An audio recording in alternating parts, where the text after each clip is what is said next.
J'avais un mantra, je te promets, j'étais marqué: «Je ne suis pas un trade, je ne suis pas un trade». Oh. Je l'avais lu, au moins 20 fois avant de faire l'annonce. J'ai beaucoup d'affect, mais je pleure rarement quand même. Là, franchement, c'est une des rares fois de ma vie où je me suis complètement effondré. Pour dire, j'ai une réunion chez Mobalpa pour ma cuisine avec ma copine, j'ai pas pu la faire. Je trouve que de prendre les décisions avec le cœur plutôt qu'avec le porte-monnaie ou le cerveau, parfois, ça a du bon. Moi, c'est Déborah. J'ai troqué ma blouse d'infirmière pour devenir coach mental. Et avec Delta Podcast, je vous propose de partir à la rencontre d'entrepreneurs passionnés. Des parcours sincères, des moments de doute, des réussites et surtout beaucoup d'inspiration. C'est parti. Timothée Hainaut, ravi d'être avec toi aujourd'hui pour cette entrevue. Dans un premier temps, je te laisse te présenter. Et Déborah, déjà merci pour cette invitation, c'est cool. Du coup, comme tu as dit, je m'appelle Timothée Hainaut, j'ai 32 ans, je suis basé à Annecy, donc je crois que c'est un point commun qu'on a tous les deux, en Haute-Savoie. Sur le plan perso, je suis bientôt papa, dans quelques semaines, passionné de tennis depuis le plus jeune âge. Et puis sur le plan pro, je pense que c'est peut-être le plus intéressant pour l'audience. J'ai fait des études assez classiques, donc de commerce jusqu'au master marketing option digitale, principalement. En tant que collaborateur salarié, j'ai eu 2 expériences d'1 an et demi chacune. Donc une première au sein d'une agence de digital learning de 30 personnes en tant que chargé de marketing communication. Donc je faisais un peu le couteau suisse du marketing pour la boîte, on va dire ça comme ça. Et une deuxième expérience du coup en tant que salarié chez un éditeur de logiciels de 200 personnes en Suisse où j'étais spécialiste SEO parce que je voulais vraiment me spécialiser sur cet aspect du business. Et donc j'ai fait ça jusqu'à l'année 2018. Et puis à ce moment-là, j'ai voulu un petit peu voler de mes propres ailes. Donc je me suis lancé en auto-entrepreneur, on va dire ça comme ça, donc consultant marketing digital à la base. C'était censé être un peu un plan B parce que je voulais créer un SaaS en fait au final. Ouais. Et d'une façon assez surprenante, ça s'est mieux passé que prévu. Donc c'est une activité qui s'est transformée en société, donc une agence qui s'appelle Lead Active, qui est une agence de prospection B2B spécialisée en cold email, donc prospection par mail à froid, que j'ai développé pendant 7 ans. Donc on est monté jusqu'à 13 personnes et 2 millions de CA. Et puis, c'est tout frais, mais que j'ai revendu il y a quelques semaines maintenant. Ça fait bizarre de le dire d'ailleurs. Et puis, pour finir la présentation, je suis un peu entrepreneur en phase de transition, on va le dire comme ça. Donc, j'accompagne le changement jusqu'à la fin de l'année au sein de Lead Active. Et puis, je prépare un projet SaaS justement pour boucler la boucle à partir de 2026. Ok, super. Qu'est-ce que j'ai besoin de savoir à ton sujet pour comprendre qui tu es derrière l'entrepreneur? Waouh, quelle question! C'est assez vaste, mais je dirais que je suis quelqu'un d'assez affectif et humain et ça s'est ressenti dans Mmh, l'ensemble, je pense, de mes démarches entrepreneuriales. Finalement, c'est souvent ça qui est ressorti. d'accord. Donc ça, je pense que c'est important de le savoir. Aussi quelqu'un de passionné. Quand on crée une boîte, il y a toujours une envie de forcément d'être rentable, de gagner sa vie, c'est normal, mais aussi une envie surtout de satisfaire à la fois les clients et puis les collaborateurs. Donc Mmh, peut-être une façon de driver l'activité plus par le cœur et l'humain que par le profit, quoi. mmh. Voilà. OK, mais ça, c'est quelque chose qui se voit tout de suite chez toi, vraiment le OK. côté humain, le côté, sensible, ouvert, à créer du lien ça se voit. Merci beaucoup. Et quel a été le déclic exactement pour te lancer dans l'entrepreneuriat? Ouais. Bonne question. Je saurais pas trop dire, à la base des bases, ce qui a fait que j'ai Mmh, voulu me lancer finalement, dans le sens où dans ma famille, il y a personne qui est, entrepreneur, même si j'ai une famille qui est géniale et d'un bon niveau, social et professionnel, hein, bien ouais, sûr. Hem, je dirais peut-être j'ai eu mais les 2 expériences dont j'ai parlé, en me présentant tout à l'heure en tant que salarié m'ont un peu déçu, si je suis franc. d'accord. Parce que, les missions qui m'avaient été présentées, les conditions de travail qui m'avaient été présentées, en phase de recrutement, on va dire, n'ont pas forcément été, respectées, au final. Je l'ai pas hyper bien vécu parce qu'à l'époque, quand on est jeune et qu'on est motivé, un peu carriériste, c'est le boulot, c'est sa vie, quoi. Enfin, en tout cas, pour moi, c'était un peu ça quand même. Et donc c'est ça un peu qui m'a donné envie de me lancer déjà. Je me suis dit: «Si je crée mon entreprise, au moins j'aurais pu je serais maître de mes choix». Et OK. plus tard aussi, si j'ai des collaborateurs, justement, j'aurais vraiment à cœur de bien définir, les axes de travail et puis les fiches de poste et de pas, en déroger. Donc c'est ça principalement. Et puis l'envie peut-être aussi d'avoir un impact un peu, «supérieur» entre guillemets, parce que quand on crée sa société, je trouve qu'on design tout, donc son offre, ses clients, ce qu'on leur apporte exactement. Mmh, Donc j'avais cette envie-là, un peu plus de sens, hein, c'est un peu cliché, mais c'était un peu ça aussi, je pense. je vois.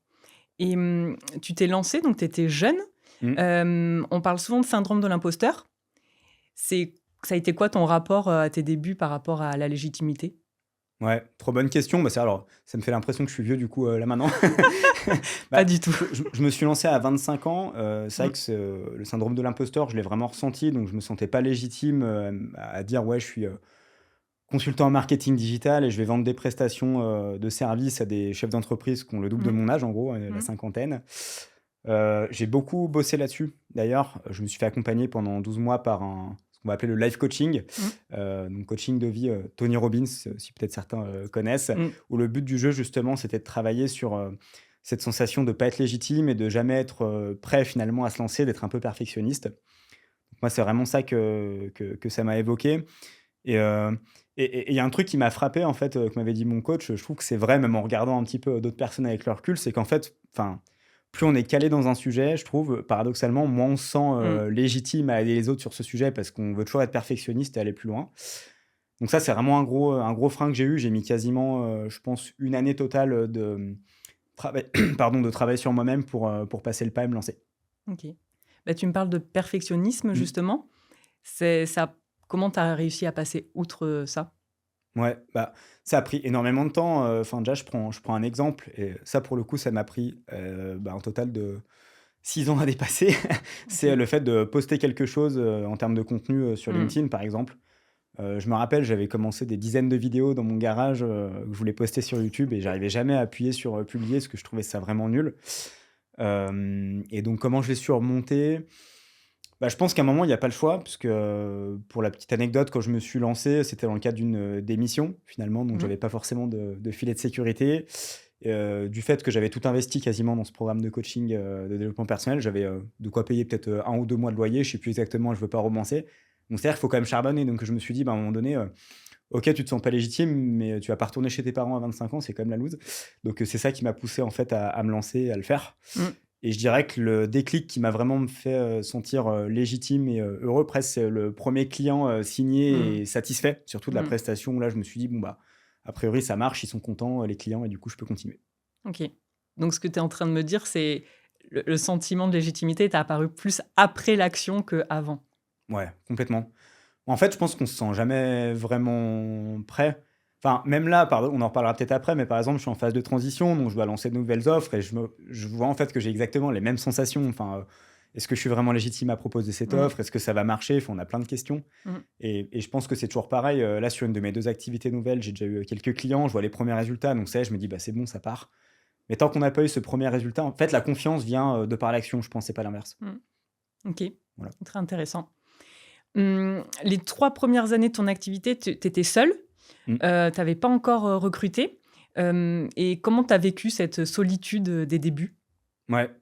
Je dirais que même après avoir recruté, on se sent pas forcément moins seul Mmh. pour être honnête, enfin, on est accompagné d'une équipe, mais les décisions, faut quand même les prendre, seul parfois dans les périodes, compliquées. Mmh.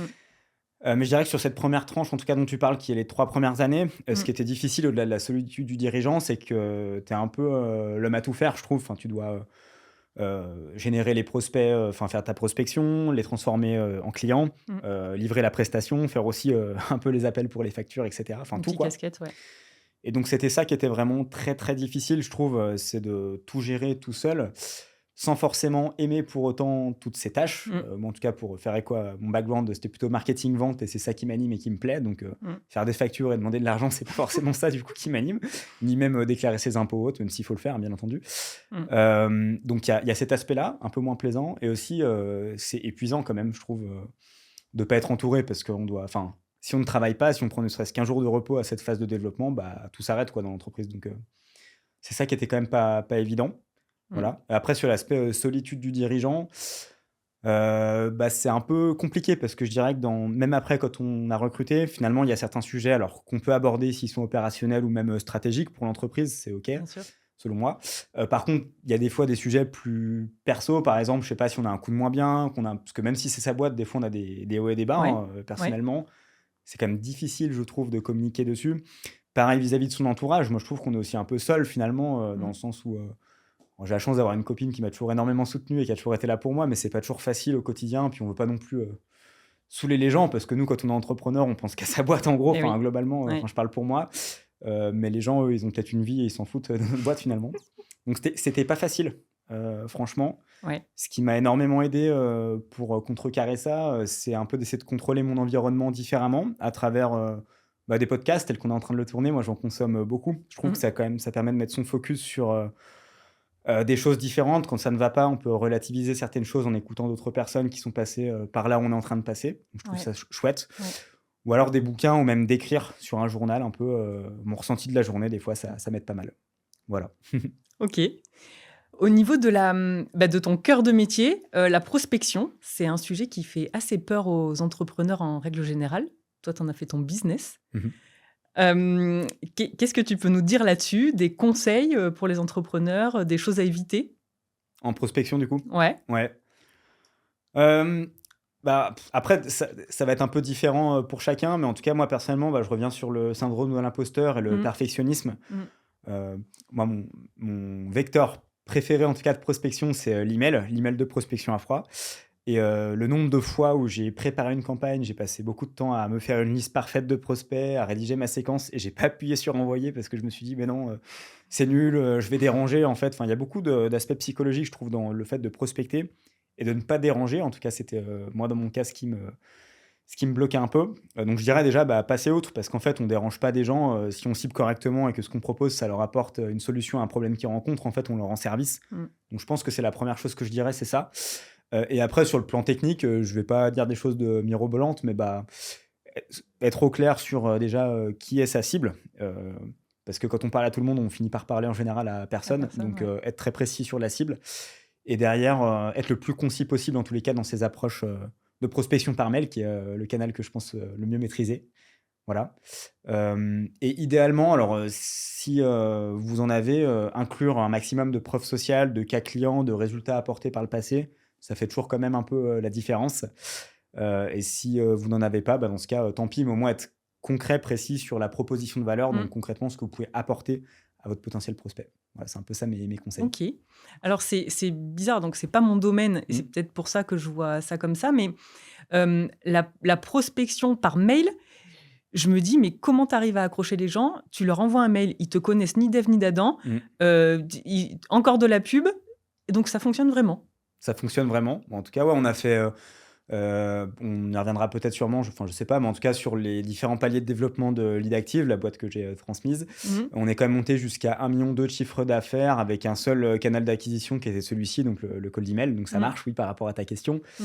Après, c'est comme toute forme de sollicitation, non demandée, de la part de quelqu'un, en fait. C'est pas une histoire de canal parce que si tu appelles quelqu'un avec ton téléphone, c'est le même problème, tu Oui. déranges ou par courrier ou par LinkedIn. Mmh. Ce qui fait la différence, en fait, c'est encore une fois être précis sur le ciblage, être spécifique dans, les points de frustration éventuels, que les prospects peuvent ressentir en ce moment Mmh. et ensuite mettre en face tout simplement, la solution apportée comme véhicule, pour solutionner le problème. Donc c'est vraiment ça, être le plus précis possible, être le plus, concret possible, moi je dirais.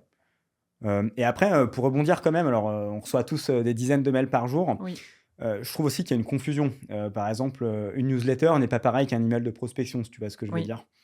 Et finalement des mails de prospection bien ciblés, bien rédigés, bien pensés, moi personnellement dans une semaine, j'en reçois pas des masses. OK. C'est sûr que des emails, en anglais envoyés, alors c'est pas du tout, un délit de faciès, mais par des personnes qui sont au Pakistan ou en Inde par exemple, qui me disent, «Je vous vends, du SEO, des articles de blog, des backlinks», tout ça, ils parlent à tout le monde en fait, donc ils parlent à personne, c'est pas intéressant. Mais s'il y Je avait une vois. boîte, annécienne qui me disait: «Tu as tel problème, je te propose telle solution, est-ce qu'on peut se rencontrer?» Je pense que je répondrais. OK. D'ailleurs, je t'ai répondu même si, on avait une intro commune, mais c'était une prospection en quelque sorte. C'est vrai, tout à Donc fait. tu vois, ça marche. Ça marche. OK. Là, il y a un truc qui me vient, c'est que donc la prospection, OK et l'IA dans tout ça, parce que là, c'est en train d'arriver, en force. Mmh. Toi, tu vois ça comment par rapport à la prospection? Dans le contexte d'une prospection? Ouais. Ouais. Heu, c'est énorme, enfin, c'est une grosse, révolution. Je pense que c'est la plus grosse révolution, que une des plus grosses que la prospection va connaître. Mmh. Mais en fait, ça va être un catalyseur dans toutes les campagnes, mais soit, dans le bon sens du terme, soit dans le mauvais. Mmh. C'est-à-dire que l'IA va donner la possibilité à des gens, qui faisaient déjà un peu n'importe quoi avant, de la masse, et cetera, de faire encore plus de masse. Donc en fait, ça va encore moins marcher. Par contre, ce que je trouve très intéressant, c'est que l'IA peut venir faire tout un travail de personnalisation, paradoxalement, donc d'humaniser la prospection alors que c'est une IA, C'est drôle. qui était hyper chronophage à faire avant. Je prends peut-être un exemple. Le plus efficace pour avoir le meilleur taux de réponse possible, c'est d'aller voir le profil LinkedIn d'une personne avant de la contacter, de regarder un peu son parcours, et puis avant de lui envoyer un pitch dans son message de prospection, dire bah tiens, j'ai vu sur ton profil que tu as fait ça, bravo pour cette actualité, enfin j'en sais rien. Sauf que ça avant, il fallait le faire à la main, c'était quand même un peu Chronophage, ouais. chiant, entre Mm. guillemets. Et puis Mm. si tu veux le déléguer, ça coûte quand même cher, parce qu'il faut payer quelqu'un pour le faire. Alors que l'IA permet finalement aujourd'hui de le faire automatiquement. Donc d'aller visiter le profil, d'aller isoler peut-être un ou deux faits marquants, et de faire ce qu'on appelle un icebreaker, donc un message en fait pour briser la glace avant de tomber dans le pitch. Donc ça, je trouve que c'est une grosse révolution. Aussi dans la sous-segmentation des bases de données, par exemple, tu peux avoir le même phénomène. J'ai peut-être un exemple en tête qui me vient, de nos clients qui s'adressaient uniquement à des hôtels et qui voulaient segmenter par exemple par nombre d'étoiles, donc Ok. dissocier 4 et 5 étoiles. Mm. Avant, la solution, c'était bah, entre guillemets à la main ou alors des annuaires si on les trouvait.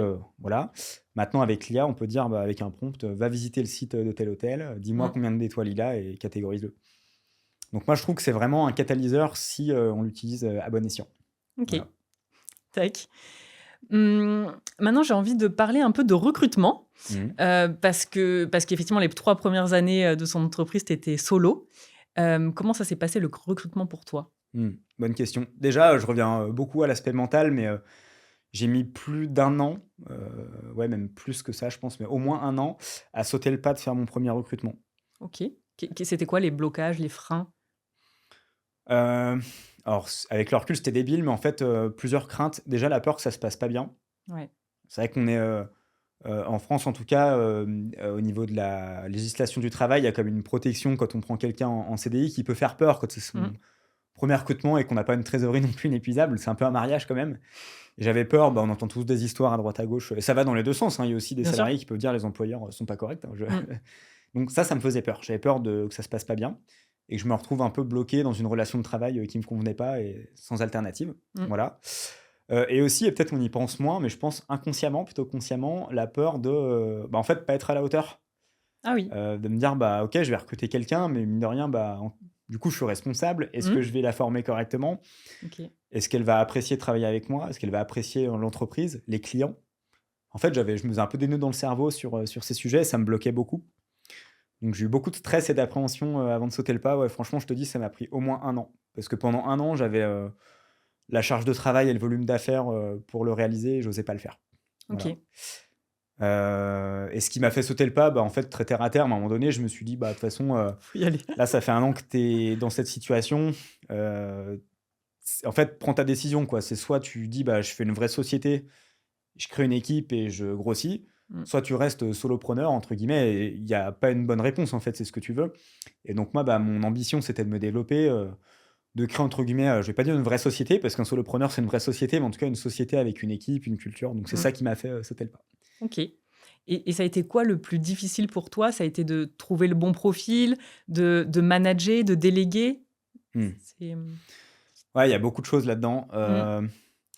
La notion de délégation, je la trouve clé parce qu'en fait, quand on a un profil fondateur, solopreneur, où en théorie, on est censé avoir été à la base de tout, donc on a créé tous les process. Enfin, moi, la croyance que j'avais dans ma tête, c'était, et c'est très égocentrique, mais c'était personne le fera aussi bien que moi, en fait. Je peux pas déléguer, enfin, personne le fera comme je le fais. Je Et vois dans ce un que tu veux sens, dire.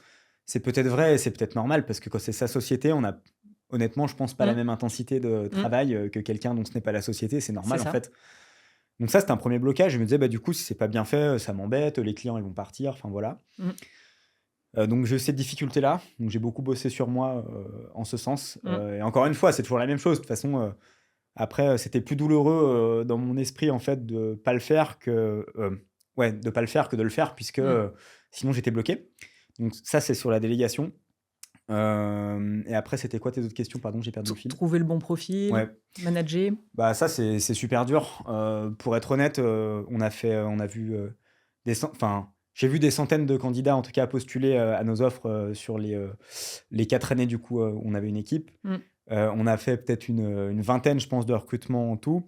Et j'ai pas forcément trouvé la recette miracle, pour être franc, malgré des process, malgré le fait qu'après, on était 2 sur chaque recrutement. Mais ouais, c'est difficile. Je pense qu'à un moment donné, j'avais lu plein de livres là-dessus, et cetera, mais franchement, c'est un peu de l'humain et il faut y aller, en fait, C'est beaucoup de malheureusement. l'humain. Alors, il y a quand même des incontournables à avoir une. Moi, j'avais lu un livre qui s'appelle Who, donc WHO en anglais, sur le recrutement. Je sais pas si tu l'as lu peut-être. Non. Qui décrit un petit peu tout un process. Et un truc qui m'avait marqué, c'est le concept de scorecard, donc feuille de score, où en fait, la première étape, ils expliquent, c'est d'être hyper clair déjà avant de lancer l'offre sur en fait qui tu veux recruter, quelle est cette personne, quelles sont ses compétences, quelle est sa personnalité. Et j'ai trouvé ça dur comme exercice parce qu'en fait, c'est dur d'être clair. Mais en fait, si tu sais pas ce que tu veux, tu peux pas l'avoir. Tout à fait. Donc ça, c'était la première chose. Et après, une fois que tu es clair sur qui tu veux, bah voilà, tu poses les questions. De toute façon, tous mes process, et pourtant j'essaie de les fine-tuner au mieux, ça s'est jamais vraiment réalisé parfaitement bien parce que tu as des personnes en entretien, tu dis c'est parfait, j'ai trouvé la perle rare, et en fait ça va pas, de mon fait ou du fait de la personne, Bien ça sûr, va dans les deux sens. bien sûr. Et à l'inverse, tu as des fois eu des vagues de recrutement, je sais pas si le terme est très sympa, mais voilà, où là on se disait, bon bah, on sait pas trop, peut-être cette personne, mais on verra, pas sûr. Et en fait, c'était quasiment les meilleures personnes qu'on a recrutées. Donc Oui, c'est super dur le recrutement. En fait, tout ce qui est humain, c'est super dur. oui. En tout cas, ce que je peux dire, c'est que j'ai eu énormément de chance, surtout sur les premiers recrutements, de tout de suite avoir des personnes franchement exceptionnelles, super impliquées, qui sont toujours au moment du podcast chez Lead Active pour 4 ans après quand même. Donc c'est super cool. Et de toute façon, c'est génial parce que je trouve qu'à plusieurs, on réfléchit différemment, on est stimulé en tant que dirigeant aussi. Tout à fait. Et d'un point de vue management, après, Mm. ça a été comment? Parce que ça, c'est quelque chose qui s'apprend. Mm. Comment tu as géré ça? Alors, en tous les cas, dans mes expériences en tant que collaborateur, en Ouais. fait, c'est un peu ça, moi, mon référentiel. On va Bien dire, sûr. j'ai eu 2 managers globalement directs. Mhm. Un où je l'ai trouvé exceptionnel et du coup, j'ai essayé de répliquer ses pratiques. Et l'autre, voilà, aussi, c'était sa première expérience, je pense, managériale, donc peut-être un peu plus de réserve sur les pratiques, mais c'était pas dirigé contre moi, hein. Ok. Donc j'ai commencé par ça. Et en fait, la chance peut-être que j'ai eue, c'est que le fait d'avoir créé une activité et de recruter à un âge jeune a fait que j'étais encore lucide et frais dans mon esprit sur Oui. moi, quand j'étais collaborateur, qu'est-ce que j'aurais aimé voir en termes de management. Mm. Du coup, en fait, c'est principalement une réflexion de ce type-là que j'ai menée. Et puis aussi, pour revenir à ce qu'on disait en introduction, qu'est-ce qu'il faut savoir sur moi dans cet aspect un peu affect, humain, transparence. Moi, j'ai toujours demandé beaucoup de feedback, en fait, en considérant que mes premiers clients, c'était pas vraiment mes clients, c'était l'équipe, en fait. Dans toutes les boîtes, mais principalement des boîtes de services telles qu'une agence, en fait, le produit, c'est l'humain, entre guillemets, et sans collaborateur, il n'y a pas de boîte. Donc, j'ai toujours eu cette démarche, je pense, proactive de leur demander est-ce que ça vous plaît? Est-ce que ça ne vous plaît pas? Qu'est-ce que vous voulez voir? Mm. En fait, les réponses, souvent, elles ne sont pas toutes faites. Elles se co-construisent, on va dire, avec les personnes. Donc, c'était ça mon approche. Et, je sais qu'on a tous, je pense, dans notre esprit, une vision peut-être des chefs d'entreprise qui sont censés être un peu, pas des tyrans, mais enfin très directifs, froids, prendre de la distance avec leurs équipes. À tort ou à raison, mais moi j'ai décidé d'être moi-même en fait, donc d'être plutôt gentil, bienveillant. Enfin, je crois, après, toujours difficile de s'auto-évaluer. Et j'ai eu le sentiment en fait que l'équipe a vachement apprécié ça et en fait me l'a rendu 10 000 fois quoi. Donc c'était un peu ça mon approche managériale, c'était de dire si j'étais à la place de l'équipe, qu'est-ce que j'aurais aimé, comment j'aurais aimé qu'on me manage en fait tout simplement. Et aussi de demander, hein, comme un client classique, qu'est-ce que vous voudriez voir, etc. Et puis de le faire si c'est possible, Ok. tout simplement. Mm. Des erreurs de recrutement? Énormément. Et erreur de recrutement, je suis toujours lucide là-dessus. C'est peut-être aussi plutôt moi qui ai été un mauvais employeur aussi peut-être. Enfin, je sais pas, je jette jamais la pierre sur qui que ce J'aime soit. beaucoup la responsabilisation. Ouais. Mais erreur de recrutement, alors en fait, avec le recul, c'est ce que je te disais, c'est-à-dire qu'à l'instant T où on a pris la décision avec la personne qui était avec moi sur le recrutement, directeur des opérations du coup de Lead Active, tous les deux, on est convaincus à l'instant T que c'est la bonne personne et qu'il n'y a pas d'erreur. Donc, de ce fait-là, j'ai pas de regrets. Maintenant, erreur, je dirais peut-être sur 2 profils où il y avait peut-être des red flags que j'ai pas su voir. Notamment Lesquels? une personne où en fait, il y a eu sur un entretien de recrutement d'1 heure et demie à peu près, ça avait été long celui-là, il y a eu à peu près une demi-heure qui a été dédiée à casser un peu du sucre sur l'employeur actuel. Alors les arguments pouvaient se recevoir, et cetera, et j'ai dit: «Bon, la personne elle a l'air top effectivement, dommage pour lui si ça se passe comme ça», en fait. Ouais. Et en fait, avec le recul, ça l'a pas fait, nous 2 dans la période d'essai, parce qu'en termes de traits de personnalité, en fait, en tout cas, ça matchait pas avec une ADN bienveillante et positive, et donc je dirais que quelqu'un qui est malveillant ou négatif vis-à-vis de l'employeur actuel en recrutement, sauf exception, je pense que ça doit quand même être un red flag en tous les cas. Voilà. Et aussi, euh, moi, en tous les cas, je suis quelqu'un qui est assez rigoureux, orienté process, et ça a jamais bien fonctionné quand on a recruté des profils plus créatifs. Je pense que eux ne se sont pas plu dans la société, OK. et à mon niveau aussi, ça ne convenait pas. Ouais. Donc, je pense aussi quand on arrive à déceler qu'il y a une certaine culture, une façon d'opérer dans la boîte, si on sent que la personne, elle va pas opérer comme le reste de l'équipe, Mmh. je pense que ça, c'est une erreur à pas commettre. Faut pas prendre la personne du coup. D'accord. Voilà. Et tous ces recrutements que tu as pu faire qui n'étaient pas, enfin, bons pour la boîte, Mm. ça s'est arrêté en période d'essai ou tu as dû licencier des gens? Ça s'est tout le temps arrêté en période d'essai. Une chose qu'on a bien réussi, je pense, c'est avoir un parcours d'onboarding très cadré, très clair, avec des points d'échange assez rapprochés finalement dès le début de la période d'essai qui Ouais. permettent, de part et d'autre, hein, encore une fois, Mmh.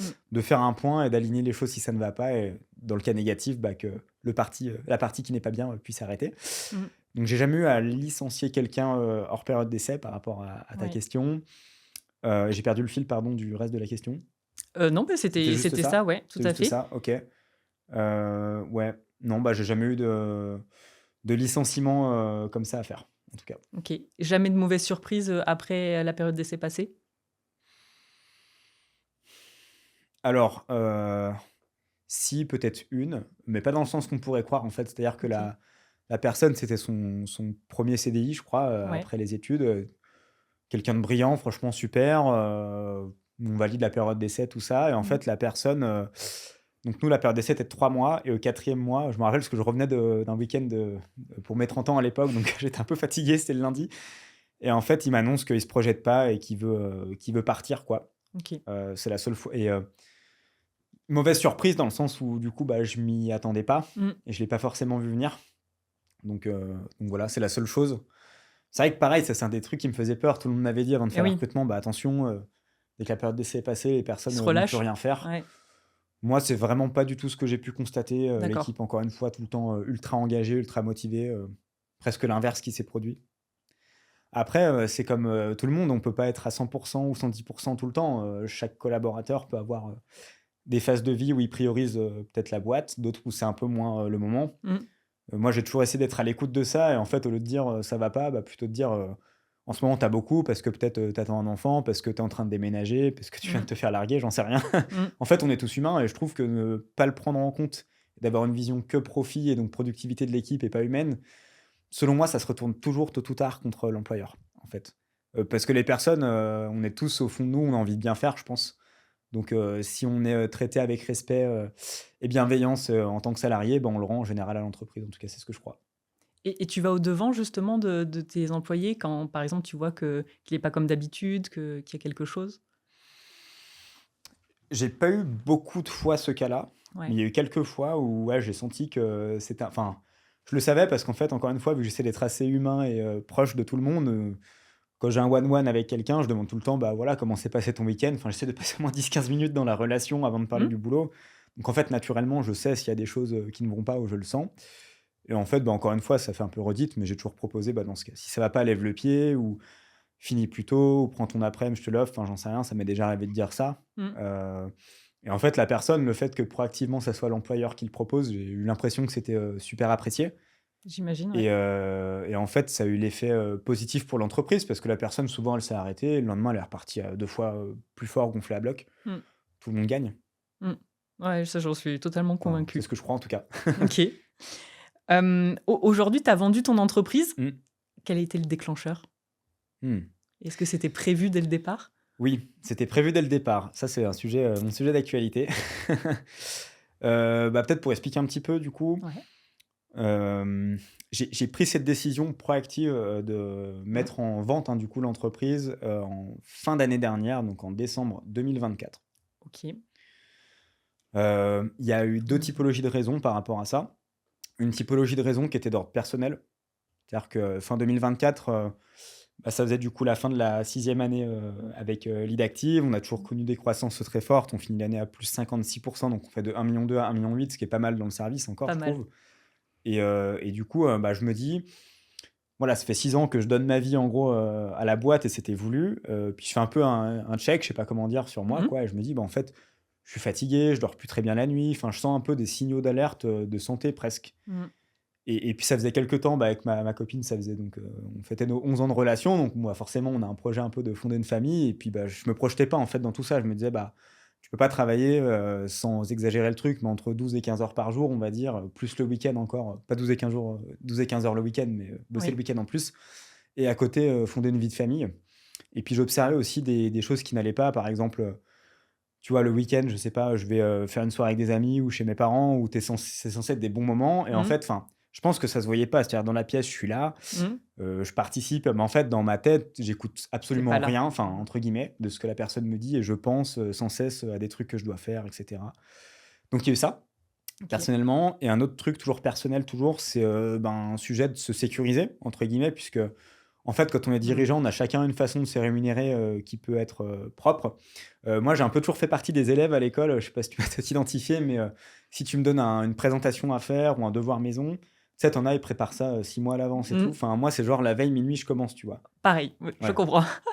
Et en fait, j'en viens au point, c'est que par rapport à l'argent, moi, je me suis dit: «Bah, si je me mets des gros salaires et tout, je vais moins avoir la rage», tu vois? Donc, OK. j'ai toujours eu un système où je me suis dit: «Je mets un salaire, minimum pour payer les factures à titre perso». Mmh. Je passe deux trois trucs en frais comme tout le monde, mais enfin, tu vois, tu te crées pas non plus un capital personnel, comme ça. Et donc je me suis dit: «Bah, là, tes chiffres, ils sont bons, on voudrait fonder une famille, acheter une maison potentiellement», parce qu'on était toujours en loc. Ouais. «Est-ce que ce serait pas le bon moment?» Tu vois? Donc il y a eu ça, c'est un peu long et après tu as eu aussi des raisons professionnelles en plus, où en fait je me suis dit: «Bon, bah, là, du coup, on va faire, enfin l'année prochaine», tu vois? Je me disais: «Ben, si on veut redoubler par exemple, faire, passer de 1,8 million à 3,6 millions admettons». Mmh. Bon, bah, à l'époque, Lidactive était une agence monoservice, donc là, je me suis dit: «Bon, faut qu'on rajoute des services», donc c'est beaucoup de changements à gérer. Mmh. En termes de gestion du risque, si tu veux, réussite versus, échec potentiel, bah, c'était 50-50 pour moi et je me suis dit: «Bah, dans cette période de vie, est-ce que tu es prêt à prendre ce risque?» Bah, pas forcément. Est-ce que tu es capable aussi de le faire? C'était une vraie question. Et enfin aussi, bah, un peu une lassitude puisque, bah, ça faisait quand même j'allais sur la 7e année à faire toujours le même service, toujours le même pitch commercial. Je suis quelqu'un qui se lasse un peu vite, dans ma présentation, bah, j'ai eu 2 jobs, 2 fois 1 année et demie, tu vois? Mmh. Donc, je me lasse vite. Je me suis dit: «Bah, j'ai envie de faire un SaaS», qui était mon projet de base aussi, donc, tout ça a concordé à me faire mettre, en vente, l'entreprise. D'accord. Voilà. Peut-être pour finir avec, un objectif quand même, principal et clair, qui était de se dire: «Bah, je sais que le mot rachat a une connotation qui est quand même négative, surtout pour les équipes». Donc vraiment, des lignes rouges, très clairement identifiées et Mmh. décrites pour, que ça soit bien pour l'équipe. OK. Voilà. Et qu'est-ce que tu as ressenti le jour de la signature, de la vente? Heu, je vais d'abord répondre à ta question, puis après je peux mettre un peu de contexte si tu veux. Tout à fait. Alors ça va être bizarre parce qu'en fait, c'est le jour de la signature, c'est le jour donc qu'on appelle le closing. Donc, en plus, c'est cool parce que le repreneur de Lidactive est plutôt local, enfin, c'est-à-dire qu'il est basé sur Lyon, donc on a pu se voir ensemble. Alors c'était Mmh. une très belle journée, Mmh. mais sur le plan émotionnel, ce que j'ai «ressenti» entre guillemets, pas énormément de choses, parce qu'en fait, vraiment sur le plan émotionnel, c'était un voyage assez difficile si je suis honnête, parce que du coup la réflexion a été entamée en décembre, Oui. 2024 et le jour du closing, c'est, le 30 septembre 2025. Mmh. Donc c'est quand même long. Tu as eu le temps. Et en Tu as eu le fait, temps d'y ouais, tu as penser. le temps, mais en fait, tout le process m'avait fatigué et moi, la journée, je pense une des journées les plus enfin, je pense la plus dure de ma vie, en tout cas sur le plan émotionnel, c'était, 4-5 jours avant où en fait, j'ai dû annoncer à l'équipe. Moi, c'était ça ma crainte, Mmh. la plus forte, en fait, bizarrement. Mmh. C'est-à-dire que le montant, enfin, on s'en fiche pas de l'argent, je veux dire, j'avais quand même un montant minimum, mais d'ailleurs, j'ai eu 4 propositions, j'ai pris la plus basse, tu vois, sur le plan financier, donc enfin, D'accord. enfin, je dis pas ça pour faire genre, mais c'était important pour moi qu'il y ait un minimum qui soit respecté pour me «sécuriser», on va dire, entre guillemets, mais ouais, non, le jour de l'annonce à l'équipe, c'était super dur, parce qu'en fait, si tu veux, hem, vu qu'on était une petite équipe de 13 personnes, ben, on avait un mode de fonctionnement assez de proximité en termes de Mmh. management. Les Et points oui. d'équipe mensuels, on faisait tout le temps des restaurants qui duraient, je ne survends pas, mais entre 1 heure et demie et 2 heures et demie, on va dire quand Mmh. même, donc, tu vois, tu crées des liens. Mmh. Et en fait, j'avais un peu un sentiment de trahison avant de l'annoncer, tu vois? J'avais un mantra, je te promets, j'étais marqué: «Je ne suis pas un traître, je ne suis pas un traître». Oh. Je l'avais lu, au moins, 20 fois avant de faire l'annonce. Du coup, et c'était une journée un peu particulière, si je peux expliquer, parce qu'en fait, du coup, je vais pour annoncer à l'équipe, donc, le jour. Alors j'écris Mmh. sur Slack avant, «Bon, j'ai une annonce importante à vous faire, dans 2 jours», je mets un point exceptionnel. Bon, je pense qu'ils se disent, «C'est quoi ce truc là? C'est C'est bizarre et clair. tout». Et du coup, Teasing. moi je viens, mais déjà vraiment ultra stressé et en fait avec je me sens un peu traître encore une fois et puis je me dis: «Bah, ils vont être super déçus, super énervés, ils vont m'insulter quoi», enfin voilà. Et du coup, bah, je viens. Alors déjà, les 10 minutes les plus longues de ma vie, parce que je me pointe, on est tous au complet, sauf une personne qui est dans les bouchons. Donc ça dure genre 10 minutes d'attente. Mais tu sais, on fait tous un small talk. Mmh. En fait, moi, je m'en fous de ce small talk parce que on sait tous qu'il y a un sujet principal. Eh oui. Et du coup, bah, en gros, j'annonce et donc je fais un peu un pitch, j'explique les raisons, et cetera, que je viens de te décrire, hein, je suis Mmh. transparent. Et en fait, je vois alors, une bonne partie de l'équipe que je sens, enfin, en fait, au lieu de voir de l'énervement, je sens plutôt, de l'émotion, tu vois? Slash, de la tristesse limite, enfin, j'irais pas jusqu'à dire qu'on a tous pleuré, ce serait un peu romancer, la situation, c'était pas le cas, mais, j'ai senti, beaucoup d'émotions, bah, à mon niveau et surtout au niveau de l'équipe. Mmh. Et tu vois, moi, je m'étais fait tout un truc, genre ils vont me détester, ils vont me dire de partir, je mange même pas avec eux à midi. En fait, non, ils m'ont dit: «Viens», ils m'ont fait que des éloges et tout. Donc c'était super dur sur le plan, émotionnel. Et donc c'était un peu long comme, description et donc par rapport à ta demande, mon émotion, du coup, par rapport à tout ça à chaud, c'était plutôt, de la tristesse, pour être honnête. C'est aussi une part de ton identité, Bien qui sûr. part Mmh. et c'est hyper bizarre parce que pourtant c'est un truc qui est voulu, que j'ai fait proactivement. Mais en fait, le jour J, devant le fait accompli, il y a beaucoup de choses qui ressurgissent. Et ce qui fait aussi extrêmement bizarre, comme effet, c'est, le premier jour où tu présentes à l'équipe, bah, le repreneur du coup, où ben, tu sais, tu as l'habitude pendant 4 ans, c'est un peu de l'ego peut-être aussi, je sais pas, mais d'être un peu au centre de l'attention, de présenter les choses. Là, en fait, tu es sur le banc de touche. Tu sais, c'est une équipe que tu as un peu construite, avec qui tu as des super liens, bah, du coup, c'est plus ton équipe, enfin, ça fait bizarre. Voilà, donc je sais pas si ça répond à ta question, Tout mais à fait. c'est vraiment, vraiment les montagnes russes en tout cas, de vendre transmettre une entreprise. J'entends. OK. Et tu m'as parlé de 4 repreneurs potentiels. Mmh, Comment tu as fait pour, trouver ces repreneurs? ouais. Hem, alors, faut savoir que c'est ultra technique, de transmettre une société, enfin, à partir d'un certain chiffre d'affaires quand même, OK. parce que les montants sont importants Mmh. et tu as beaucoup de procédures, c'est très encadré, en fait, au niveau, légal. Donc moi, je me suis dit: «Je vais pas y arriver». J'ai toujours été nul en maths et ces trucs-là, je suis plutôt, marketing vente moi, donc je vais pas déconner là-dessus. Donc je me suis fait accompagner par une plateforme, qui Mmh. s'appelle Alvo. OK. Enfin, je sais pas si j'ai le droit de les citer, faire de Vas-y, la pub, vas-y, j'y hein, vais, sans voilà. problème. Superbe, en tout cas, je recommande à 110. Et donc en fait, qui est un peu une, sorte de marketplace, un Mmh. peu comme Le Bon Coin, sauf que c'est de l'achat-revente de sociétés. D'accord. Donc bah, tu fais, ce qu'ils appellent l'info-mémo, si je ne dis pas de bêtises, donc un peu une présentation du dossier, de l'entreprise que tu mets en vente et ensuite, bah, tu as des potentiels repreneurs, qui viennent. Donc il y en a eu 3 issus de la plateforme et le quatrième était plutôt, c'était eux qui nous avaient identifiés dans le cadre de leur stratégie, c'était un groupe en fait qui voulait potentiellement, faire un rachat. Voilà, D'accord. c'est comme ça. Et tu m'as dit que tu avais pas choisi, ceux qui te proposaient le plus Mmh, en termes financiers. mmh. Ça a été pour quelle raison? Ouais. Alors, sur les 4 propositions, on va dire que enfin, comment dire? On va plutôt dire 4 marques d'intérêt pour pas, non plus D'accord. survendre la chose. Ouais. Sur les 4 marques d'intérêt, donc début de la discussion, il y en a 2, c'était plutôt des profils, qui étaient des groupes, dont un qui était coté et ça me plaisait pas parce que alors financièrement, certes, c'était, largement supérieur, aux autres propositions, mais déjà bon pour l'équipe, c'était, moins bien parce qu'il y allait avoir des restructurations, Mmh. et des fusions en fait avec les groupes qui étaient pas souhaitables, je pense. Mmh. Et aussi même moi à titre personnel, il fallait que je reste quand même, 3 ans minimum, à chaque fois dans les deals. C'était trop long par rapport au contexte dont j'ai parlé. Puis il y avait des systèmes d'earn-out, je sais pas si ça parle, mais en gros, c'est-à-dire il y a une partie du prix qui est payée tout de suite, fixe, Mmh. et une grosse partie du montant qui est conditionnée à des objectifs à atteindre sous 3 ans. Ça me plaisait pas trop. Ouais. Enfin, je me suis dit: «Ça fait déjà 7 ans que je prends des risques avec, une boîte que j'ai créée, j'ai pas envie de reprendre un risque, enfin ça a pas de Mmh. sens». Donc il en restait que 2 au final. D'accord.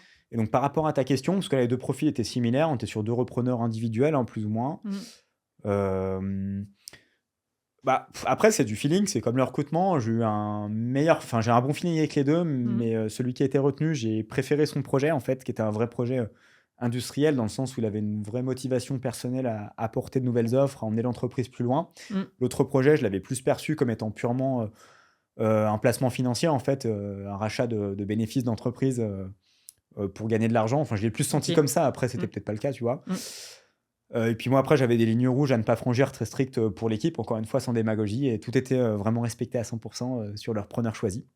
Donc moi, c'est surtout l'aspect équipe et dans ma tête, déjà que je me sentais un peu, «traître» entre guillemets, je me suis dit: «Si en plus tu choisis, le plus offrant et que tu prends pas en compte, Mmh. les impacts pour l'équipe, c'est pas terrible, quoi». C'est tout à Voilà, ton honneur. merci. Je me rends pas compte, donc j'imagine qu'ils t'ont proposé une belle somme effectivement. Au final de cette somme, toi personnellement, tu gardes combien de pourcentage? Ouais, c'est une super question, et j'ai malheureusement Pas la découvert réponse? ça. Ah, Non, si, j'ai la réponse, mais en termes de pourcentage, pour t'expliquer. ouais. Hem, alors, prenons des chiffres ronds pour, Mmh. symboliser. Admettons 100 000 €. Mmh. Déjà, tu as de l'impôt à payer. Oui. Donc historiquement, c'était 30 la fameuse, flat tax. Mmh. Cette année, il y a des contributions un petit peu exceptionnelles qui sont demandées, par, l'État. OK. Donc, en fait, c'est 37. Alors, je suis pas, avocat fiscaliste, je sais que c'est comme l'impôt sur le revenu, c'est-à-dire que c'est 30 Oui. jusqu'à, une certaine somme Mmh. et ensuite le surplus, ça passe à 37. Donc, en pondéré, ça fait peut-être 34 d'impôt, quelque chose comme ça. OK. Disons juste 37 pour simplifier le calcul si ça va. Ensuite, il y a une commission, qui est quand même à rétrocéder, au broker. Je vais pas la donner parce que je sais pas s'ils veulent savoir par contre, donc, voilà, mais en tout cas, il y a une commission. Mmh. Je vais donner peut-être une fourchette, pour que ça permette de se projeter entre Ouais. 1 et 5. D'accord. Voilà, donc il y a ça et après ce que je ne savais pas, et c'est ça qui est pénible, il y a ce qu'on appelle une garantie d'actifs passifs, GAP dans le jargon. En fait, pour expliquer avec des mots simples ce que c'est, le repreneur qui demande une garantie, c'est-à-dire, admettons, dans 2 ans, il y a un contrôle fiscal, Oui. sur l'Idactive. On est redressé à hauteur de 100 000 € et il y a une partie qui porte sur les exercices où c'était «moi le président» entre guillemets. Mmh. Le repreneur, c'est pas normal qu'il soit pénalisé là-dessus, c'était pas lui. Donc la garantie, elle est là pour ça, pour qu'il puisse aller D'accord. récupérer l'argent. Mmh. Donc là, pareil, les montants, varient, on va dire entre 10 et 20 qui sont demandés. Donc pour donner un chiffre maintenant par rapport à ta demande, sur 100 K, il va te rester, oui, pardon, précision importante quand même, la garantie d'actifs passifs, tu la récupères sous 3 ans progressivement, donc c'est pas perdu. OK. Oui, je précise. Donc en gros, à l'instant T, tu vas sur 100 000 €, tu vas donner, plus ou moins, 40 000 €, on va dire, qui partent entre les impôts, Mmh. entre les commissions à droite à gauche et après, tu vas immobiliser peut-être, 15 000 € admettons. Donc il va te rester, ouais, 45 000 € quoi. OK. C'était clair? C'est Je tout suis est pas très clair. chiffre, donc faut me dire si c'était pas clair. Je suis pas très chiffre non plus, donc Bon, ça va. voilà, on va dire On que c'est s'est bon. compris. Tout à fait.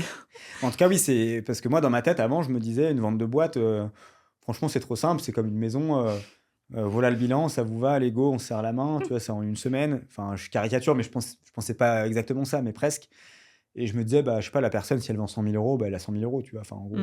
en Mmh. fait, non, pas du tout Ouais, non, et on j'imaginais et on que fabule souvent, on se dit: «Ah, le mec, ça y est, il est millionnaire, il est milliardaire, c'est fini» et non, enfin, vraiment pas. non, OK.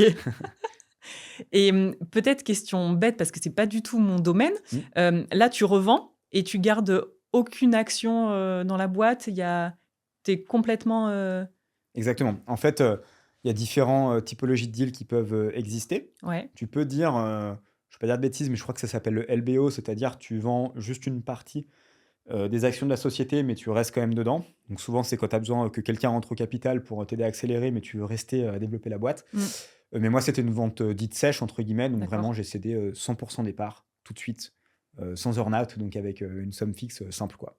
OK. Voilà, donc j'ai une transition qui dure 3 mois, qui est assez courte parce que, vie d'active, j'ai coutume de dire, c'est un peu, j'étais assez obsédé par les process, donc c'est un peu le taylorisme du marketing digital, on va dire. Chaque tâche a un process, une recette de cuisine limite.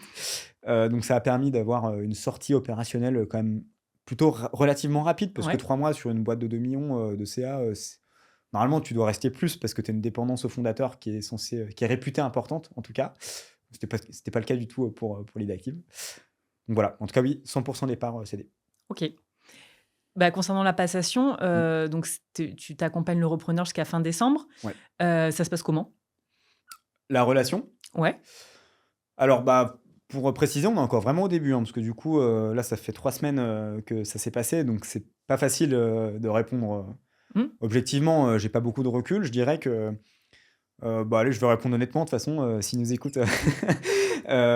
Le premier jour, je l'ai trouvé, vraiment super parce qu'il a présenté une vision, de ce qu'il pensait de l'Idactive et cetera, des échanges qu'on avait pu enfin, en tout cas, j'ai vraiment eu le sentiment que l'équipe a hyper accroché, donc super. mmh, Ensuite, les 2 premières semaines, donc juste après cette première journée, je les ai trouvées, pas faciles, en fait. Je dis pas bonnes ou mauvaises, mais pas ouais, faciles. Je pense pour moi comme pour lui. d'accord, Parce que lui, pour, la petite histoire, il a quand même mis, quasiment toutes ses économies personnelles dans le financement du projet, donc je pense quand même une pression. mmh, Et je pense qu'il était peut-être un peu stressé par rapport à ça, à mon avis. Moi, j'avais du mal à trouver ma place, pour être honnête, parce que Enfin, en fait, au début, je me disais, bah, c'est plus moi le dirigeant, donc j'ai pas Ouais, envie de lui faire de l'ombre, donc je bien sûr. m'efface complètement. Mais en fait, avec le recul, c'était pas ça qu'il fallait faire, parce que du coup, l'équipe, ça peut la perturber. Le repreneur, mine de rien, mais s'il est dirigeant, c'est comme quand on démarre un nouveau job, hein, on n'est pas opérationnel day Mmh, one, comme on dit, mmh, donc pas facile à mon niveau. J'ai senti qu'à son niveau, peut-être il essaie de prendre ses marques. C'est super dur comme exercice, moi je pense. Tu arrives dans une équipe que tu pas recrutée au final, qui te connaît pas du tout. mmh Tu as une posture qui est difficile du fait que, entre guillemets, je pense que j'avais une très bonne relation avec l'équipe. et Donc oui. si on avait une très mauvaise relation, l'équipe, je pense qu'elle se serait dit, mais génial, Timothée il est nul, on est content, on a un nouveau dirigeant, c'est cool. Mais là, j'ai eu l'impression que c'était l'inverse, donc lui, pas facile qu'il trouve sa place non plus. Mmh, Donc les 2 premières semaines, un peu difficiles, je pense que tout le monde s'est cherché, voilà. Encore une fois, c'était pas mauvais ou pas bien, mais on s'est cherché. Et là, je dirais que depuis cette semaine, qui est la troisième semaine, mmh, bah, le repreneur, est en train bien de prendre ses marques. L'équipe, j'ai l'impression en tout cas, commence à s'habituer. mmh. J'étais pas mal sollicité, quand même sur les 2 premières semaines sur beaucoup de sujets. Là, cette semaine, c'est la première où je le suis, beaucoup moins. OK, Ce qui est positif en fait, parce que le but, c'est que ça tourne, sans moi, hein. bien sûr. Voilà, donc ça, c'est sur le plan, business et après sur le plan personnel, bah, encore une fois, un peu je suis encore pas clair d'ailleurs sur les émotions que ça procure, on va dire, mais bah, au début, vraiment bizarre. Mmh. Enfin, même, par exemple, si tu vois, tu m'as posé la question: «Présente-toi», j'ai eu du mal à me présenter, en fait, parce Et que, oui. bah, jusqu'à il y a 3 semaines, j'aurais juste dit: «Bah, lead actif», enfin voilà. Mmh. Mais ça va de mieux en mieux. Moi aussi, en fait, je suis en train un peu, je sais pas si on peut parler de faire un deuil, mais en tout cas de me Bah dire: «Bah, si, allez, il c'en faut que est un, ouais. j'avance, il faut que je passe à autre chose». Mmh. Voilà donc ma réponse à ta question. Top. Et bah, justement, quel bilan tu fais de ces 7 années, d'entrepreneuriat? Mmh. Une aventure humaine, exceptionnelle, je trouve, franchement. Enfin, c'était quand même bien, tu vois? Enfin, à la fin et d'ailleurs, le repreneur m'avait posé la question en phase d'avant de faire le deal. Il me dit: «Ouais, mais alors, c'est quoi ta relation, avec ton équipe?» Tu sais, moi, un peu froidement, je réponds: «Bah, ça va, enfin, on s'apprécie bien, mais ça reste une relation professionnelle, enfin, voilà». Et puis, en fait, bah, l'état dans lequel ça m'a mis, tu vois? L'annonce, Mmh. enfin, vraiment, je pleure franchement très rare je suis enfin, comment dire? J'ai beaucoup d'affect, mais je pleure rarement quand même. Là, franchement, c'est une des rares fois de ma vie où je me suis complètement effondré. Pour dire, j'ai une réunion chez Mobalpa pour ma cuisine avec ma copine, j'ai pas pu la faire. Oh! J'ai pleuré devant le mec et j'ai dû rentrer chez moi, tu vois? C'était ignoble, enfin bref. Donc bah, en tout cas, une très belle aventure humaine, enfin franchement, comme je disais, par rapport aux craintes, aux a priori que j'avais sur le fait de recruter, que les gens peut-être, tu peux te dire, profitent d'un certain système, d'une protection, bah, pas du tout. Donc génial. Et je dirais aussi, bah, je trouve qu'entreprendre en tout cas, comme ça, c'est une belle école de vie. Enfin, je trouve que c'est des hauts et des bas, faut savoir les gérer. Tu as quand même beaucoup de compétences, sur lesquelles tu es livré à toi-même, quand tu es fondateur, sans associé, il faut que tu te débrouilles en gros. Donc Mmh. j'ai trouvé ça, Mmh. très, très instructif. Tu vois, c'est un peu, je pense, reboot mon cerveau en mode, dès que tu as un problème maintenant, bah, allez, je cherche une solution, j'y vais. Enfin, ça m'a fait pas mal progresser, je trouve, là-dessus. Donc voilà, une belle aventure humaine, aussi avec les clients. Tu vois, moi je trouve ça trop cool, d'avoir certains clients qui sont restés fidèles, plusieurs années, Mmh. avec qui tu as tissé des liens, avec qui, j'ai fait des soirées par la suite ou des repas, enfin très sympa. Voilà. Mais ouais, c'est un peu ça en fait, tu vois la conclusion, par rapport à ta question à laquelle je suis arrivé, en fait, le jour où j'étais pas bien et que j'ai fait l'annonce et que je me suis dit en fait, finalement le plus important selon moi quand tu crées une société et que tu entreprends un truc, c'est pas forcément, le profit, l'argent ou même, ni même le concept forcément, que tu proposes. Je trouve que c'est vraiment l'humain, en fait, la qualité des Mmh. relations que tu arrives à tisser avec ton équipe, avec tes Mmh. clients, avec tes prospects. Mmh. En fait, c'est un peu ça que j'ai retenu, tu vois, de ça. Parce que finalement, la prospection, c'est quand même pas le sujet le plus fun en soi. Enfin, ça dépend, c'est cool quand même, mais tu vois, c'est de la prospection par mail, bon voilà. Mais en fait, c'était génial parce que les gens avec lesquels, tu fais l'aventure, tu prends énormément de plaisir, tu vois? Donc ouais, c'est ça que je retiens. Parfait. Donc je pense que l'IA n'est pas près de dépasser l'humain. Ah, j'aime beaucoup. Hem, Tu l'as un peu évoqué tout à l'heure, mais tu te projettes comment pour l'après? Tes projets, tes craintes? Ouais. C'est dur parce que c'est encore un peu flou pour être honnête en fait. D'accord. Enfin, flou et clair à la fois. Enfin déjà en fait, j'ai un peu une avalanche d'actualité dans ma vie, je pense, dans le sens où, bah, du coup j'ai, cédé l'entreprise il y a enfin, je vais recommencer parce qu'en fait, Vas-y. quand j'ai commencé l'année 2025, que ça allait pas trop et tout, j'aime bien, démarrer l'année en me fixant des objectifs, tu vois, sur un Ouais. cahier et j'en ai noté 3 de majeurs, on va dire. J'ai mis, bah, transmettre, l'entreprise Lead Active, à des bonnes conditions pour moi et pour l'équipe. Mmh. J'ai mis, bah, devenir papa. Tu vois? Et j'ai mis, bah, faire l'acquisition de ma résidence principale, c'était un objectif. Mais je me suis dit: «Bon voilà, j'ai fait la liste au Père Noël, j'en ai mis 3. Si j'en fais un, c'est top». Et en fait, le truc, c'est que les 3 sont en train de se produire en même temps, tu vois? Donc les actualités personnel, du coup, petite fille qui arrive dans quelques semaines, en même temps que la maison, normalement, à quelques jours près. Donc, déménagement aussi à prévoir, c'est pas facile. Chouette. Et sur le plan professionnel, en fait, compte tenu de ce que j'ai expliqué, du fait que je sentais qu'au niveau de la santé, je trouvais que ça commençait à devenir un peu limite, Mmh. je vais essayer de faire un peu différemment, donc de faire des journées plus équilibrées. Le fameux vie pro, vie perso, il y a encore quelques années, je trouvais que c'était un peu un discours de loser. Enfin, disons, je le recommandais à mes collaborateurs, mais à moi, je me l'appliquais pas, si je suis honnête. Mmh. Et en fait, c'est peut-être très important parce que si toi, en tant que dirigeant, t'as plus de carburant, la boîte, elle avance pas, quoi. Donc, et toi, t'es pas bien surtout. Donc, prendre un peu de temps pour moi, équilibrer les choses. J'ai Mmh. une chance, c'est que je suis en pleine transition et je peux faire ce que je veux, en fait, donc autant prendre le bon choix. Mmh. Mais je dirais que sur mes projets, j'ai quand même un projet qui est assez clair, donc qui est un projet SaaS sur lequel je veux me lancer, Mmh. avec un de mes meilleurs amis et donc futur associé, dont la copine est la meilleure amie de ma copine en plus, donc c'est sympa. D'accord. Qui a une petite il y a quelques semaines et qui a emménagé il y a quelques semaines, donc on est vraiment dans la même période de vie. Parfait. Donc voilà, plutôt un projet logiciel. Mmh. Peut-être avec justement le fait d'être à deux et plus tout seul, je trouve ça plus, enfin en tout cas différent. On verra si c'est plus sympa. J'imagine qu'il y a aussi un lot de challenge qui vient avec ça. Mmh. Puis il y a un modèle d'affaires que j'ai envie de découvrir qui est le logiciel, le SaaS. Je pense Mmh. qu'on croit toujours que l'herbe est plus verte ailleurs. Moi, c'est un petit moment que je me dis, dans le service, c'est chiant. Faut signer le client, faut lui livrer la presta, ensuite faut le facturer, ensuite faut qu'il paye. Des fois, il paye pas. Dans ma tête, je me dis, mais le SaaS, c'est trop bien, c'est récurrent, il n'y a pas de churn, on prélève tout de suite. On verra du coup si c'est la vérité ou pas. Ok. Et quel secteur, le SaaS? Tu sais déjà? Alors, malheureusement, on avait une idée, on a eu une mauvaise nouvelle, c'est-à-dire que notre idée, comment dire, il y a le leader du secteur qui a racheté une boîte qui fait exactement ce qu'on voulait proposer. Mmh. Donc en fait, finalement, on s'est dit, on a trop de retard. Donc là, on est un peu en cours de réflexion. D'accord.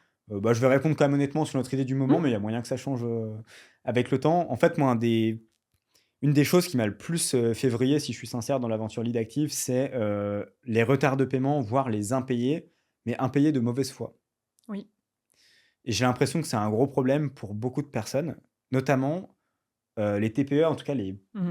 n'y a pas de petits entrepreneurs, mais on va dire les petites entreprises. Mmh.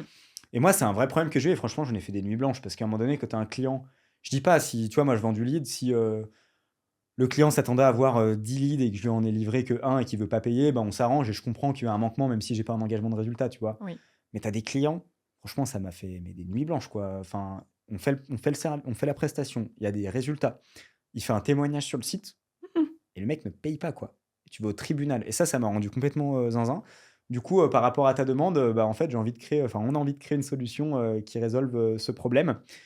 Parce que le plus chiant, je trouve, quand c'est ta boîte, en fait, c'est de devoir prendre ton téléphone et appeler un client alors que c'est toi qui lui as vendu la presta, qui est en train de lui livrer, et de l'appeler pour lui demander de l'argent, c'est quand même compliqué. Mmh. Donc moi, l'idée, c'est qu'avec l'IA, justement, pourquoi pas faire un callbot qui appelle un peu comme une office manager externalisée, mais du coup moins Payez-nous. cher. Ouais, c'est ça. Donc moi, c'est un peu ça l'idée. Et puis aussi d'accompagner la démarche par un peu du conseil, entre Mmh. guillemets, dans le logiciel. Moi, c'est-à-dire que le problème que j'avais dans beaucoup de cas de figure, c'est juste, en fait, je fais quoi? Parce que, genre, ok, j'ai signé un contrat avec le client, il veut pas me payer. J'ai mandaté un cabinet de recouvrement, mais il ne répond pas. Il me ghost. Qu'est-ce que je fais, tu vois? Je ne savais Mmh. pas, franchement. Mmh. Donc, l'idée de ce logiciel, c'est de répondre à toutes ces questions. Parfait. J'espère que ça te donne envie d'acheter. C'est la première fois que je le pitch. On verra, on en reparlera. Très bien, donc adieu le solopreneur et bonjour l'associé. Exactement, ouais, c'est ça. Mais j'ai vraiment envie de voir, en fait, comment ça se passe. En tout cas, ce que je peux dire, là, je suis dans une période de vie qui est assez chargée, parce que je fais aussi un petit peu de conseils à côté, notamment. Bon, je ne l'ai pas trop mis en avant, etc. Donc, ça fait un peu une triple activité entre Ouais. transition lead active, 2 activités, et puis la situation perso. Et tu vois, quand mon associé il m'écrit ah regarde, j'ai fait ça, en Mmh. fait. Putain, mais il a fait ça, mais il bosse, en fait. Mmh. Non, j'y vais, alors je bosse aussi, tu Eh vois. oui. En fait, ça me motive. Donc, j'ai hâte de découvrir, en tous les cas, comment ça se passe. Ce qui est bien, c'est que on se connaît bien, on est amis. Alors après, il faut faire attention. Je sais que des fois, on dit faut pas s'associer entre amis. Bon, on verra. Je pense qu'il y a Mais pas je de trouve qu'on a règle. une belle complémentarité dans le sens où on peut pas se marcher sur les pieds, puisque moi, j'ai plutôt le profil marketing-vente, Mmh. lui plutôt le profil développeur, donc tech. Donc sur le papier, ça fait une association qui fait sens. Et aussi en termes de personnalité humaine, Mmh. je suis plutôt du genre, je crois, jovial, énergique, positif en toutes circonstances, mais des fois trop, donc c'est trop le monde des bisounours, malheureusement. Et lui, je pense, est beaucoup plus pragmatique, Mmh. terre à terre. Mmh. Cerveau, on va dire ingénieur, Mmh. que je n'ai pas du tout. Donc belle complémentarité. Tout à fait. Mmh. Très bien. Alors, je vais pas te demander conseil parce que j'aime pas trop ce mot et je trouve que souvent les conseils sont pas très pertinents. Mais si tu devais dire quelque chose aux entrepreneurs qui nous écoutent, tu aurais envie de leur dire quoi? Plein de choses. Heu, Bah, ça dépend sur quel sujet, en fait. Ce qui te vient comme ça, un truc que tu trouves important, quelque chose qui te parle, quelque chose qui t'a parlé, Mmh. quelque chose que tu aimerais Mmh. transmettre? Ouais, je dirais que la vie passe vite et du coup, bah, quand on entreprend et qu'on crée une société, on va quand même y passer, une bonne partie de sa vie normalement, si c'est son souhait en tous les cas. Et donc tant qu'à y passer autant d'énergie et de temps, encore une fois, autant le faire avec des personnes, qu'on apprécie, que ça soit en interne ou, choisir les clients aussi avec lesquels on collabore parce qu'on passe plus de temps avec eux qu'avec, nos proches en général. Donc, quand on a des clients, même s'ils payent bien, qui sont pénibles, des fois, peut-être qu'il faut se poser la question. Donc je dirais ça. D'accord. Hem, En fait, et peut-être un truc que je peux dire parce que je pense que ceux qui nous écoutent finalement, ils se disent: «Mais moi je m'en fous de ta philosophie, de ta bienveillance, je veux faire du cash quoi». Mais moi personnellement en fait, la période où je me suis développé le plus vite, c'est quand j'ai switché en fait mon «focus» entre guillemets de mon chiffre d'affaires que je regardais tous les jours d'une façon maladif et je faisais refresh de mon compte conto pour pas les citer tous les jours pour avoir ma trésor. En fait, j'ai complètement arrêté ça et je me suis concentré sur, en fait, ce qui vient avant, en fait. Quelle est la cause qui précède, le chiffre d'affaires? Et en fait, c'est l'apport de valeur finalement à des clients qui sont satisfaits. Donc moi, je dirais, c'est ça, je trouve que c'est beaucoup plus plaisant, en fait, même en termes de dynamique, d'état d'esprit, de se dire: «Je satisfais des clients, je me concentre vraiment là-dessus et je mets de côté l'aspect chiffre». En fait, bizarrement, je trouve que c'est la meilleure façon de se développer, le plus vite possible. OK, Voilà. merci. Bon, on va arriver à la fin de notre entrevue. Donc déjà, j'ai une petite pensée pour Axel, Axel van der Linden. Grâce à lui, bah, on a pu se rencontrer. Donc merci à lui s'il nous Merci écoute. Axel. Et puis surtout, merci à toi, Timothée. Merci pour ton accessibilité, pour, ton partage, pour, ta positivité, pour, je bah, tu es une chouette personne. Je suis ravie de Merci t'avoir beaucoup, c'est rencontré sympa. et tu dégages quelque chose, bah, ça m'étonne pas que tu réussisses. Je Tout est relatif. Tout est relatif, mais en tout cas, de mon point de vue, je trouve que tu as une belle réussite et je pense que c'est pas fini pour toi. Donc j'ai hâte de connaître la suite de tes aventures. Trop sympa. Avec plaisir et bah, je te laisse, le mot de la fin, dire, ce que tu souhaites pour, clôturer cet épisode ensemble. OK, bah, je pense qu'on a déjà, pas mal fait le tour, mais ouais, encore une fois, je vais peut-être me répéter, mais je trouve, la vie passe vite, profitez-en à fond, en fait et je trouve que de prendre les décisions, avec le cœur plutôt qu'avec le porte-monnaie ou le cerveau, parfois ça a du bon. Merci. J'espère que vous avez passé un bon moment. Merci pour l'écoute de cet épisode. En attendant les suivants, je vous invite à vous abonner à la chaîne et à me laisser des commentaires. Ça m'aidera beaucoup. À la prochaine!